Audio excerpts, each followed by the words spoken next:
पिरानकलिया में होने वाला 757वां करीब है मेहंदी डोरी की रस्म के साथ 24 अगस्त से उर्स की शुरुआत हो जाएगी, पर स्थानीय लोगों का आरोप है कि प्रशासन की तरफ से अभी तक धरातल पर कोई तैयारी नहीं हुई है, जबकि झूलों के ठेके सहित अन्य ठेके अभी तक छोड़े नहीं गए हैं, जिसके चलते मेले की व्यवस्था पूरी तरह से चरमरा जाती है। स्थानीय लोगों ने ये भी कहा कि साबिर साहब के उर्स के दौरान देश ही नहीं बल्कि विदेशों से भी भारी संख्या में ज़ायरीन जियारत के लिए आते हैं, पर अवस्था के चलते उन्हें भारी दिक्कतों का सामना करना पड़ता है, क्योंकि जहाँ पर झूले और सर्कस आदि लगाए जाते हैं वहां हर बार पानी और कीचड़ भरा होता है।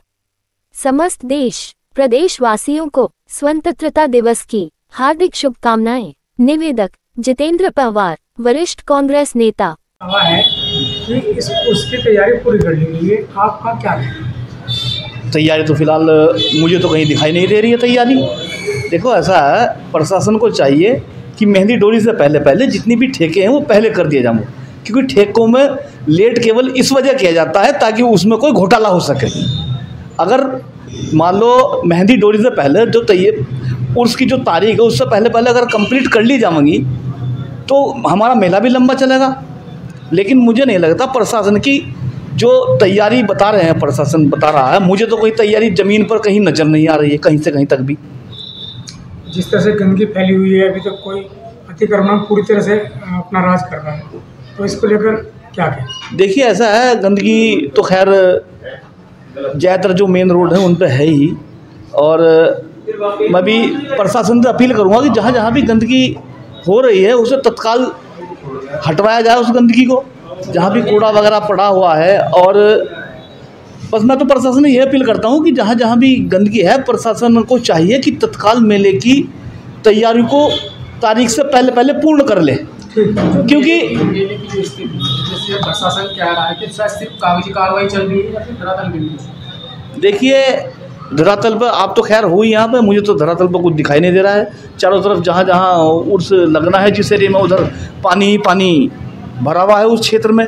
सबसे पहले प्रशासन को चाहिए कि उस क्षेत्र का पानी निकाले, और अगर समय से टेंडर प्रक्रिया पूरी कर ली जाएगी, एक तारीख से पहले पहले चांद की अगर सारे तैयारी प्रशासन पूर्ण कर ले तो हमारा मेला लंबा भी खिंच सकता है, उसमें सभी लोगों का फ़ायदा होगा, आम जन को रोजगार भी मिलेगा। दुकानदार जो यहाँ से बहुत से दुकानदार बेचारे यहाँ निराश लौटते हैं, क्योंकि अब तुम लाइट का ही देख ले, 10-10 तारीख में चांद की, 9 तारीख में, 10 तारीख में, 11 तारीख में लाइटें चालू होती हैं। तो ऐसा क्या कारण है, प्रशासन की इसमें ढिलाई क्यों है? तो मेरा प्रशासन से मेरी मांग है कि जो चांद की जो तारीख 1 तारीख है, मेहंदी डोरी से पहले पहले मेले की सभी तैयारियाँ पूर्ण की जाएं। समस्त देश प्रदेश वासियों को स्वतंत्रता दिवस की हार्दिक शुभकामनाएं। निवेदक शहजाद उमर, एडवोकेट, समाज सेवी। क्या कहेंगे उसको लेकर? देखिए आज 14 तारीख हो गई है, 14 अगस्त, और सरकार साबिर पाक का 757वां उर्स आने वाला है, और प्रशासन की दरगाह प्रशासन की अभी कोई भी किसी तरीके से कोई तैयारी हमें धरातल पर नहीं दिख रही है। मैं दरगाह प्रशासन से मैं यही मांग करूंगा कि हर साल की तरह इस साल भी ऐसा ना हो कि कलियर का मेला विफल रहे। विफल होने की मेन कारण ये है कि जो चांद की हमारी तारीख होती है 10, 11, 12 मेन होती है, उस तारीख में आके जो दरगाह मैनेजमेंट है वो ठेके की प्रक्रिया शुरू करता है। अब आप ये बताइए, जब दरगाह मैनेजमेंट 10 तारीख या 11 तारीख को ठेके करेगा तो जो बाहर से बेचारे यहाँ कारोबार के लिए आ रहे, कुछ कमाने के लिए आ रहे, आप उन्हें 11 तारीख को टेंडर करेंगे, 12 तारीख का मेन उर्स होता है, तो 12 तारीख के बाद वो करेंगे क्या? तो मेरी इस दरगाह प्रशासन से यही मांग है कि आप जो भी आपको ठेके करने हैं और जो भी व्यवस्था करनी है, आप मेहंदी डोरी से पहले यानी कि चांद की 1 तारीख से पहले पहले उस तैयारी को पूर्ण कर ले, ताकि बाहर से आने वाले दुकानदार और हमारे स्थानीय दुकानदार उस चीज़ का लाभ ले सकें। क्योंकि पिरानकलियर एक धार्मिक स्थल है, पिरानकलियर के जो अस्थायी दुकानदार हैं उनके मन में भी एक ये सोच रहती है कि साल में एक बार मेला आएगा कि हम कुछ कमा खा लेंगे, और उस चक्कर में वो पूरे साल रुके रहते हैं, और वही व्यवस्था ना हो पाए तो फिर बताइए आप क्या कहेंगे? प्रशासन जो दावे कर रहा है तो क्या पूरी तरह फेल हो रहे हैं दावे प्रशासन? देखिए सर, आज 14 अगस्त है, प्रशासन जो दावे कर रहा है तो आप धरातल पर देख लीजिए, अगर आपको कोई कार्य दिखता है तो बता दीजिए। अभी एक बात बताइए, जिससे दरगाह प्रशासन को आमदनी होती है, जैसे कि झूले लगते हैं, होटल लगते हैं, वहाँ पर इतना पानी भरा हुआ है, वो उन बेचारों को ऐसे ही जब 10 या 11 तारीख में बोल देंगे कि आपका ठेका हो गया, वो 11 तारीख में वहाँ पानी निकाल लेगा, अपने टेंडर देखेगा या क्या लगाएगा, टेंट लगावेगा। वहीं पूरे मामले को लेकर जब जॉइंट मजिस्ट्रेट दीपक रामचंद्र शेठ और एसपी देहात शेखर चंद सुयाल से बातचीत की गई तो उनका कहना है कि उनकी तरफ से उर्स की तैयारियां पूर्ण रूप से कर ली गई है और पुलिस कोतवाली बनाने की तैयारी सहित सभी ठेकों को छोड़ने की तैयारी पूरी के ली गई है। हाँ, वो माननीय डीएम सर का आदेश अनुसार आज अभी टेंडर वगैरह खोल दिया है कल ही, और टेंडर के कार्रवाई शुरू हुआ है, और साथ साथ अभी जड़ी कटान और अस्थायी रूप से कितना भी एनक्रोचमेंट है उसको हटाया जाएगा, और उसके तरह हम प्लान भी किया है कि कौन सा कार्य समय अंतर्गत करना है।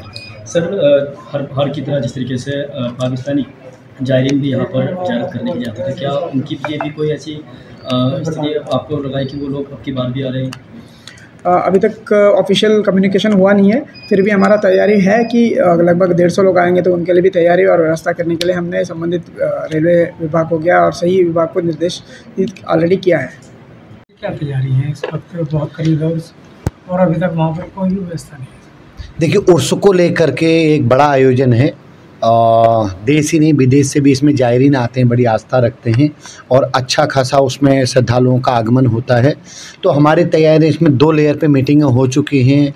एडीएम साहब इसमें ज़िले से नोडल है, मैं पुलिस से, तो हमारी 2 बार मीटिंग हो गई। 2-3 दिन पहले हमने वहाँ पर फिजिकल इंस्पेक्शन भी किया था। पार्किंग का मेन उसमें जो अरेंजमेंट होता है वो देखना होता है, अतिक्रमण हटे, लोगों का आगमन, सीसीटीवी, ये सारी जो वहाँ पर जो दरगाह प्रबंधन है उनसे हमारी वार्ता हो गई। ईओ, जॉइंट मजिस्ट्रेट, जो भी इसके स्टेक होल्डर हैं, सबको काम प्रॉपर डिलीवर हो चुका है। कुछ चीज़ों की टेंडरिंग की प्रोसेस स्टार्ट होनी थी, वो भी हो चुकी है। तो 24 तारीख से जो हमारा मेन आयोजन शुरू होना है उससे पहले हमारी सारी तैयारियां हो जाएगी। अगले 2-3 दिनों में जो हमारा वहाँ पुलिस का अस्थायी थाना इस्टेब्लिश होता है उसकी शुरुआत भी हम कर देंगे। तो सर, पाकिस्तानी जायरीन भी आते हैं, तो क्या इस बार भी कुछ? अभी इस बात में अभी तक कोई ऐसी पुष्टिकारक सूचना हमारे पास नहीं है कि वो आएंगे या नहीं आएंगे, लेकिन हमारी तैयारियाँ जैसे गत वर्षों हुआ करती थी वैसी लगातार रहेंगी।